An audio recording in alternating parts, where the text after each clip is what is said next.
What is up, everybody? Welcome to AK Plays. I'm AK. Let's play.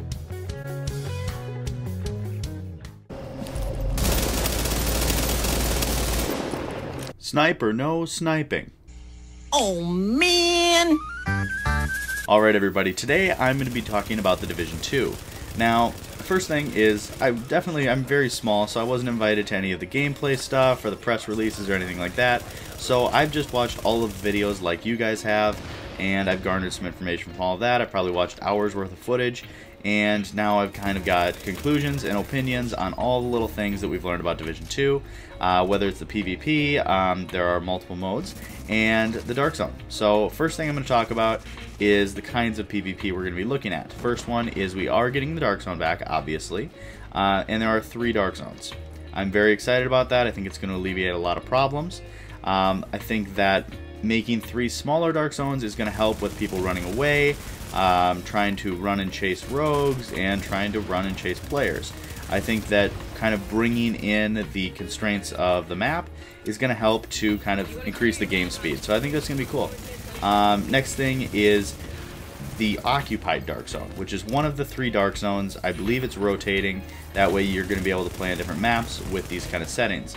The Occupied Dark Zone is going to have a much closer feel to the Division 1 Dark Zone at the very beginning, when it was very gritty and scary and really, really fun. Now, I'm very excited for the Occupied Dark Zone. I think it's going to be super cool, and I think it's definitely a good move because the 2 other Dark Zones are going to have a few things in place to kind of make the time easier for new players. And the Occupied Dark Zone is going to obviously be a little more difficult and exactly what a lot of the more hardcore and seasoned players have been looking for. So I think that's a good move. Next thing is they have a couple of organized PvP games, which is going to be a domination and basically a skirmish, which is 4v4s and 4v4s. I think it's going to be very cool. I'm really looking forward to them, and it's going to be nice. Now, at the early part of Division 2, I don't see myself playing those a ton. I'm probably going to be living in the DZ, but in the later game, it's going to be a lot of fun to have those organized PvP modes where you can just quickly go and find people and go and fight. So I think that's going to be really cool. One thing is the map design is another thing I want to talk about. It is super cool, and I'm very excited about it. I think that they've added a lot of different biomes, so you're going to get a huge amount of variety as you're running through the Dark Zone, as you're running through the main map, and they have 3, I think it's 3, maybe more, the conflict maps. So I think those are really going to be really exciting. They look like they're well built. They have different elevated areas. They have different funnel points. They have inside, outside, different biomes. It looks like it's going to be very cool, and I'm very excited about it. DZ, same thing. It looks like they've done a great job designing it, and it's going to have a lot more variety than our current Dark Zone and our current PvP modes. I think that right now we're all pretty sick of the snowy cityscape, so we're all getting a huge change when we're going to DC. Now, on to the next thing I want to talk about is the DZ server size. They are reducing it to 12, which is very exciting because it's going to make things a little more competitive with your 4-man team versus another couple 4-man teams. As opposed to right now where I believe it's 24.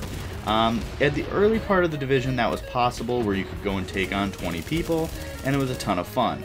However, in the late game, update 1.8.3, it is pretty tough to take on an entire server of people, and you kind of have to have the planets align and everything go right for it to work. So I think that making it go down to 12 people, especially with the new time to kill and how the Division 2 looks like it's going to be operating, I think that bringing it down to 12 people is a great move. Which, more on that, I'm going to talk about the time to kill. The time to kill looks very, very fast.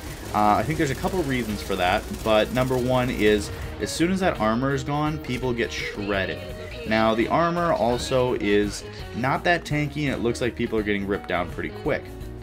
It looks like there's a huge variety of different armors. I don't really want to talk about what I know about the armor and what you guys have probably seen, because I have a feeling they're going to change that up, as I've heard other people say. So it looks like the armor is taking a long time to heal. You can't just hit a med kit. You have to go into cover, or you have to stop, and you have to hold down your button and get your armor to change, which is going to slow things down a little bit, but mostly it's going to add to that quick time to kill because people can't just immediately heal up and have more health. Right now our time to kill and our giant fights that we have with people last minutes and minutes.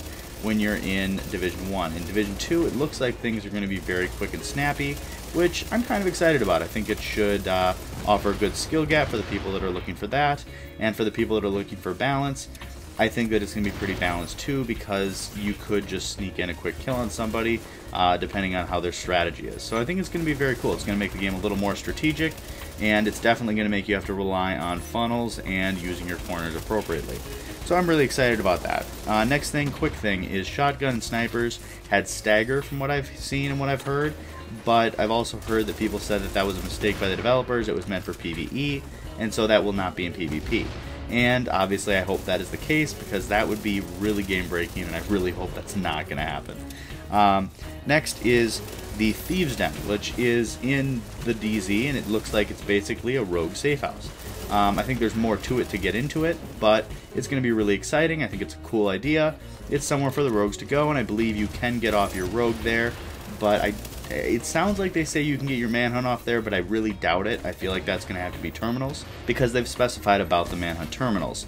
However, with the different levels of rogue, I think that you can get off low-level rogues at the Thieves' Den, which would be cool. And if you haven't been aware of that yet, there are different levels of rogue. You are going to be at a normal agent, or you can go rogue, which is basically just a small rogue where you're kind of like a thief. You're not really a big deal yet. Then they have disavowed rogue, where that is when you've killed agents and you're basically a bad guy at that point. And then of course we have our favorite, which is manhunt, where you've killed enough people that you're a big time bad guy and a huge threat. And that's of course the goal, because that apparently is going to be rewarded a lot more now. They are offering a lot of loot to go manhunt, a lot more incentive to go rogue, and apparently you can get the best loot from doing that. Plus, I believe you also can get the best loot from going in the occupied dark zone. So I'm very excited about that. It adds a ton of incentive for us people that want to go rogue and people that want to play in that occupied dark zone. So I think that's a huge deal. I'm very excited about it, and I think it's going to be very cool. Next thing I want to talk about is the clean loot. Now, there is some loot that will be clean in the dark zone, meaning you can just take it and put it on, you're ready for it, you're done. But then of course there's going to be the good loot, which this is my theory. I think a few people have said this, but I have a feeling. The clean loot's probably going to be just kind of okay bottom tier loot. I feel like the good loot is going to need to be extracted, and that's going to make extractions good targets, and it's going to be really, really fun. It's going to be, nothing's worse than going to an extraction and it's like a purple cache. This time I feel like you're going to be able to know that that extraction has some good loot that you actually are going to want. So that's nice. Next thing is, when in the Thieves' Den, there are shock bullets, which I don't believe are going to make it to the full game, because a lot of people have complained about them, because it could be very game breaking for the rogue to come out with shock bullets. We already don't like shock turrets for the most part, and I think adding shock bullets could make things a little iffy. Next thing is the DZ learning mission, which it seems like they're going to be offering a mission where you get to go into the dark zone and do a normal PvE mission, so you can get it kind of associated with the dark zone, the map design, and kind of get a feel for it, which I think is a great idea. It's a great way to bring new players in and kind of teach them the ropes. So I think that's a solid move and a great choice by the developers. Next thing is the signature weapons. From what I saw in the gameplay, they look extremely powerful, and I'm happy about it. They're like signature skills. They should be powerful. I also heard that the ammo is extremely scarce, so you're not going to have to worry about them every 2 seconds, which I think is also a good move. We're going to see how they balance that and how it looks in the final game. I think that's going to be kind of, we're going to have to wait and see how that turns out. Next thing is checkpoint turrets, which I don't like, but I understand. A lot of people don't like getting checkpoint camped, and they want something to change that issue. From what I understand, in Division 2, you're going to be offered another place to respawn, 3 respawn locations, which also should help with that. However, I don't feel like the turrets are going to do all that what they're looking for. I think that it's just going to move the checkpoint campers back a little bit, and they're still going to be holding the people right there at that spawn. So I don't think it's going to achieve the goal that they want, but hey, it's not that big of a deal, because the turrets are not going to be in the occupied dark zone from what I understand. Next thing is the movement is a little slower. The strafe doesn't look like it's going to be a huge deal, and I think that it's going to make things a little bit, not slower, but it's going to make the movement not as much of a big deal, and your tactics are going to become much more important. Next is normalization. In the different conflict modes, you're going to have normalized gear, and in 2 of the dark zones, you're going to have normalized gear. I think this will prevent huge gear gaps, and I'm not that mad about it. I think that that's actually a great idea. I like Skirmish because it has normalization and I can try out fun builds. I can try different stuff that I don't necessarily need to worry about fully optimizing before I go in there. And I think that it's a nice idea to have normalization at the start of the game in those kind of modes. If you don't want normalization, you want to try to get that huge gear gap advantage, then Occupied Dark Zone is a great place to go. Because I don't really want to win by a gear gap advantage anyway. I want to try to be a better player and have a skill gap advantage on players. So normalization, I think, is a pretty good thing in that sense. Next is the skills. I think the skills are a little weaker than they are in the Division 1, as from what I've seen. I obviously haven't played the game, so I don't know. But from what I understand, the skills don't seem as strong. The drones, obviously, I think everyone's kind of agreed are pretty overpowered. They seem super strong. But the healing skills don't seem like that big of a deal.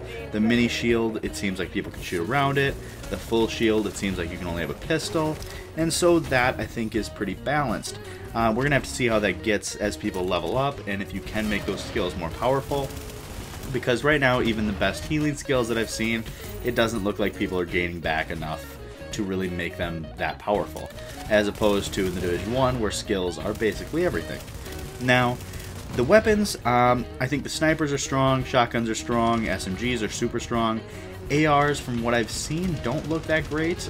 Maybe the people I was watching just didn't have the beam. LMGs also look super duper strong. So I think the weapon balance is going to be really good, and I'm looking forward to see how this game is when it comes out. Now, my overall excitement level is super high. I'm really pumped about this game, and I can't wait to play the beta in about a month now. Wow, that's really coming up. I'm super excited about it, guys. I can't wait to play the beta so I can finally have some gameplay for you, and I can get a little bit more in depth and really understand what's coming out in this new game. So I'm very excited for Division 2. That's it for today's video. I hope you guys enjoyed, and if you have any questions, comments, or anything you want to discuss, just let me know in the comments, and I will catch you guys tomorrow.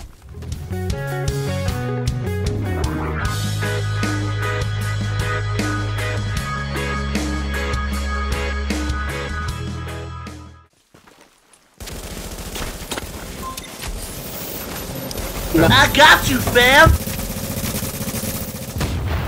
You shall not pass!